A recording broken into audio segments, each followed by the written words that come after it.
welcome to AfricaCom TV, coming to you from the village by KPMG at AfricaCom 2016 in Cape Town, South Africa. We're joined by Manny Teixeira, Group Head of Digital Media and Services for MTN. How are you doing? Good, thanks, and you, Amy? Thank you so much for joining us today. It's a pleasure. Great. It's wonderful to have you. You've had such a busy week. Have you been able to try and fit in sessions and get to see any of the content ahead of what you've been presenting? Yeah, unfortunately not as much as I would like to, especially the sessions. There's been some really interesting talks, and I think what I've enjoyed about this year in particular, maybe versus previous years, is that the other streams that generally don't have the full attendances, maybe sometimes, but empty, have been packed out this year. Standing room only, which is encouraging to see. So it's sort of broadened its appeal almost. Yeah, we're trying to broaden our reach, be more comprehensive. Not just to bring the big telcos in, but have the youth involved as well, and have a few more streams over digital entertainment and smart cities. So yeah, thank you for being a part of that. Yeah. So as I said, you've had a really busy week with presentations, panel discussions. You took part in our keynote today. What were some of the takeaways from that panel discussion? Who were you able to talk to, and what were the major themes that ran throughout it? Well, out of today's, I think it's the, I suppose, the perpetual challenge that operators face on the one side with regard to regulatory framework and core revenue streams being under pressure, data becoming more of a utility and what that does for the overall price points, but the investment required both at a capital level and at a spectrum level to acquire the spectrum. And then given that, where do we move forward to as an industry? How do telcos participate in the abused term of digital, the broader digital space? And I think a general recognition and realization that the industry sort of seems to collectively have come to, that we can't do it ourselves anymore. We were always an industry that says, we did everything ourselves because that's how we got to be. That you've now got a partner. So the partnership discussion is becoming far more real, where it was previously sort of a conceptual throw around, and partnership generally meant, why don't you just take that and run away and do it, and we'll just take our revenue share, thank you very much. It's now becoming a more real discussion in terms of what does it actually mean, how does it work, how do we build a roadmap going forward for partnership engagement that allows us to participate in the expanding digital universe, if you will. Fantastic, and you just mentioned an interesting point that you were reiterating during your panel discussion about how data is seen now as a utility, but telcos aren't necessarily picking up on that fact. So can you kind of reiterate a bit more about why that is and how we can move beyond that? Well, I think if you look at the sort of genesis of telcos and how it came to be, we were product houses. And we are product houses, it was voice. That was the product that consumers bought. It was the voice communication. And we controlled that whole value chain, if you will, around voice. Messaging, similarly. Data is not the product. We'd like to think it is, but it's not. Data is just an access layer. The product is the services, the content, what people do with data. And increasingly, people are almost agnostic as to where that source of data comes from, where the utility of data comes from, and more interested in the efficiency of access, the cost, obviously, particularly in the African context, where it is still relatively expensive, and just the ease of use in general. So, again, I think that element is hopefully helping drive the understanding that says, guys, how we do data is not about selling data, it's about the content and the services that we deliver over that data channel, and how, again, can we participate in that going forward. Yeah, fantastic. And as part of digital and digital offerings, how at MTN been able to kind of pivot towards offering your customers digital content that is both really attractive to customers but also being financially viable for you as a company? It's a good question. I think what we've managed to do well, I believe, as MTN is, I think historically it's been quite forward-thinking in how it's approached digital services in general. So if you look at music as a key example,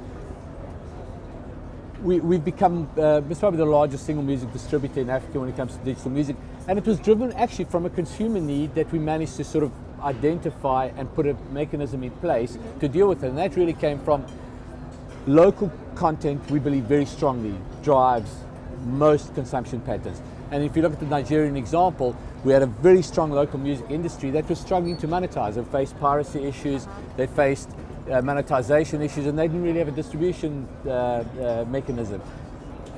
On the back of our telco infrastructure network and our subscriber base, suddenly it was viable for an artist to come directly to us, place their tune on our music platform, and see revenues back for it and distribution. So I don't want to say it's by default, because there is a bit of an element of design behind it, but it was really about saying, okay, we're not talking about the consumer, we're not talking about the product. How can we talk to this consumer given what we have, monetization and distribution? So that's, I suppose, a key example, and we're just taking that kind of thinking and philosophy and trying to broaden it out more widely throughout Africa and across various other entertainment channels. So that's on the product side. And if I can maybe just touch on our broader strategy side, which is participation in the digital ecosystem. There we've taken a view that says, well, we'll involve ourselves, but it's not a core function. As a telco, we don't know how to run e-commerce businesses, for example, so we've invested into Jumia. We're saying there's an enterprise that we see as value in Africa that uses our inherent ability to talk to consumers, but is a fundamentally different business model. So we invest into it, we let it run on its own, and where possible and as much as possible, we look for the synergies.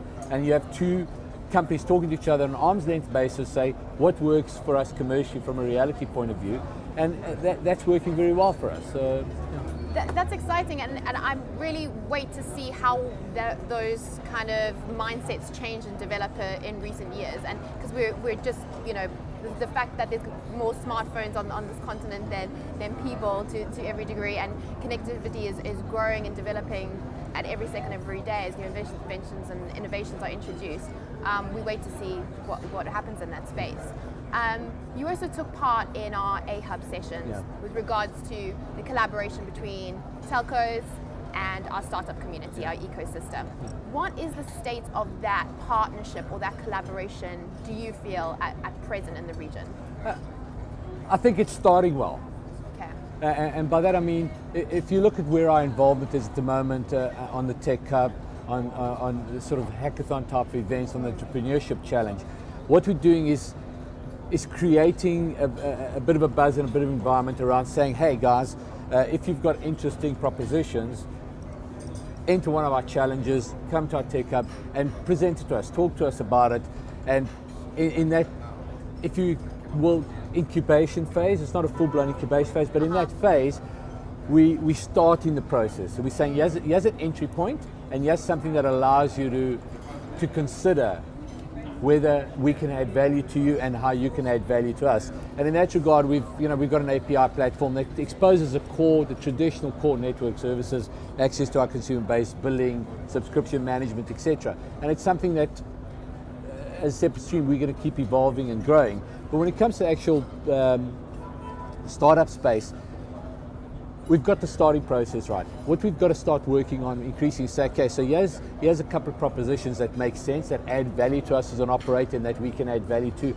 How do we now take that and grow it through our operation, if you will? How do we actually embed that process? And there's a lot of work being done internally to address those questions. We haven't got the process sorted out yet. We haven't got a proper structure in place yet, if we're brutally honest about it, but we're very conscious of the need to do that, and we're actively working towards it. So. Sure. Are there any challenges then in that space that telcos need to overcome to bridge a better kind of working relationship? Or is it just a matter of time, really, and building relationships, as opposed to any challenges that are working as blockers, really? I think it's a bit of both. There are challenges that work as blockers, but the inadvertent ones, if you will. And it comes to a point you made earlier. It's about a telco mindset. And our telco mindset is very structured. I mean, telcos are built by engineers and accountants. And that it's a highly structured, highly process-driven type of environment that is quite predictable. You put up a tower, it's going to get a particular catchment area. Yeah. There's a predictability to it. Telcos don't deal well with the unpredictable nature of engaging with startups. A disruptive influence. A totally disruptive influence. They don't deal well with it. But as a mindset, we have to recognize we actually need it.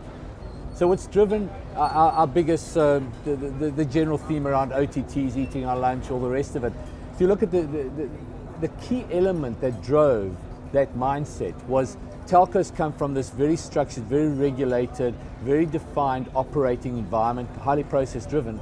Those all came from left field.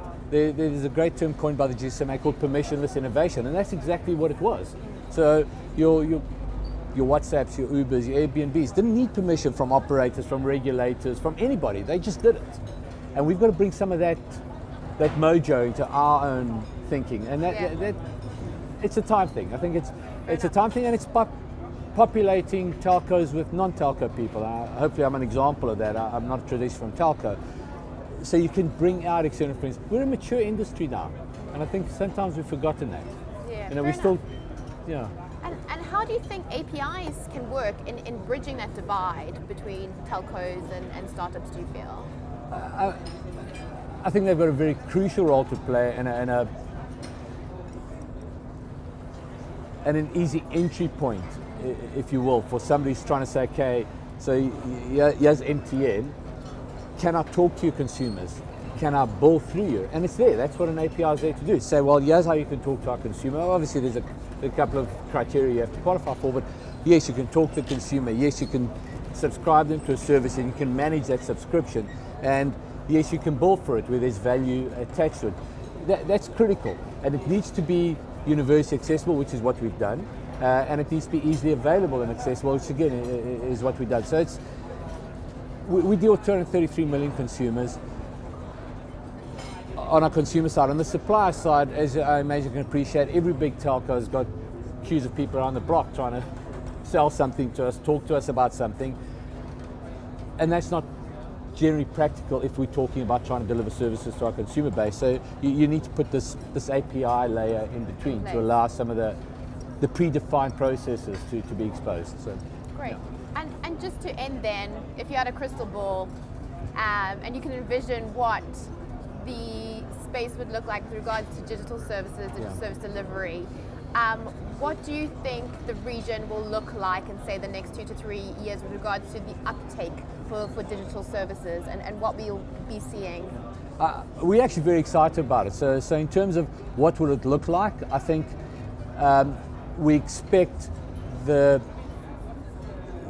increasing penetration of smartphones to naturally drive increased consumption of a range of services. What excites us about that is not just the fact that there's more data utilization, because again, as I said earlier, it's more of a utility issue. What excites us is that suddenly you're going to see industries develop, local industries, local content production, local music